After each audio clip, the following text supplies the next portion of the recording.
Really? Yeah, we sold fish to all the stupid people in Europe that kept fighting each other in World War II. And that's how we became really quickly. So we're kind of a bit schizo friend there. It's like full of farmers and that full of mythology and Viking sagas.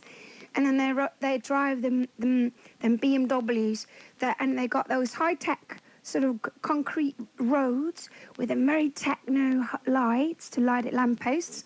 And then the roads suddenly go like a big curve around them rocks that the elves and the fairies live in. And so I quite like it because it's extremes, and they live together, the extremes. It's like very natural and very techno together. Wow.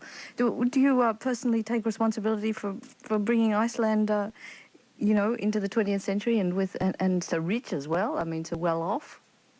No, not at all. I don't know. They joke about it, though, in Iceland. You being a big export sort of thing? Yeah, that I should come and give them all money and stuff. Oh, really? But I think they got it a bit wrong, because I don't think I earn as much as they think. Then again, they think I hang out with Michael Jackson and that, and do them private jet thing and all that. But I quite like it. I think it's quite sweet. I think it's flattering in a way that they think so much of me. You don't hang out with Michael Jackson? No, I wish, you know.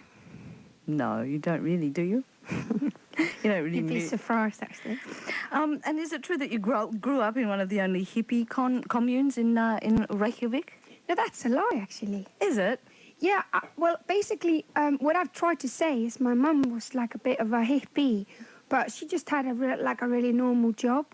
But what I was trying to point out to a lot of journalists is that a lot of people my age, they were brought up with people with those kind of ideals in life. That when I watched the cowboy films on TV, like my mum would support the Indians, you know, not the cowboys. and we would be for ethnic things and anti-nuclear energy and alternative medicine and all those things. But I think that's very, very common with people my age. Mm-hmm. That was the sort of like having parents who fought the system and fought a lot of macho sort of ness and you know, Westernized civilization, let's put it that way. And I know you've got a son who must be 10 now, is that right? He's 9.5. Nearly 10. You know, do you think that he'll look at you the same way as you look at your parents like that? I don't know. He'll probably rebel against me and all that crap, but... He doesn't have the same upbringing, does he? Does he live mostly in London these days? Yeah. Well, he goes to Iceland now. I don't know. I think that's the thing with your kids. They always rebel against you the way you expect least, isn't it? That's sort of what it's about, yeah. He might turn into quite a conservative young, you know, English public school lad. I doubt that, though. Do you?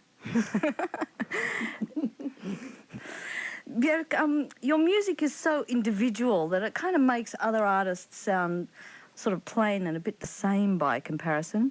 Are you doing something special, or is everyone else just doing something very ordinary? I'm so happy that there are these people out there like Nana Muscuri, who makes my granny happy, and Peter Gabriel and his thing that make my mum happy, and Nine Inch Nails who make my brother happy. And these people are so obedient and wanting to serve, you know. And I think that's a very nice skill and a musicians, good side. you mean? Yeah, but I'm like complete bastard and selfish. So I'm just doing the music I like to hear, you see.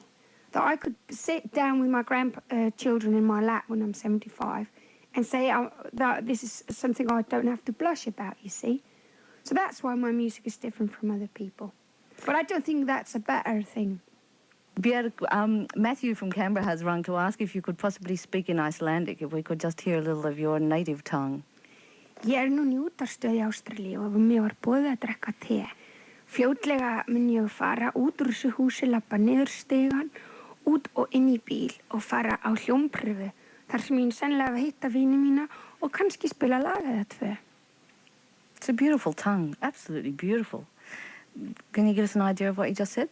I just said I'm doing a radio interview and I'm drinking tea and I might be leaving this building very soon. God, it could have been, an ancient poem for all we know. It sounded so gorgeous. Angela Catterns talking with Bjork, who's in the country at the moment. She plays her second date in Sydney tonight at the Hordern Pavilion. Then she plays the Royal Theatre in Canberra on Thursday, Festival Hall in Melbourne on Saturday, Entertainment Centre in Adelaide on Monday, and then Melbourne and Perth after that. Here's her latest single. It's called Hyper Ballad.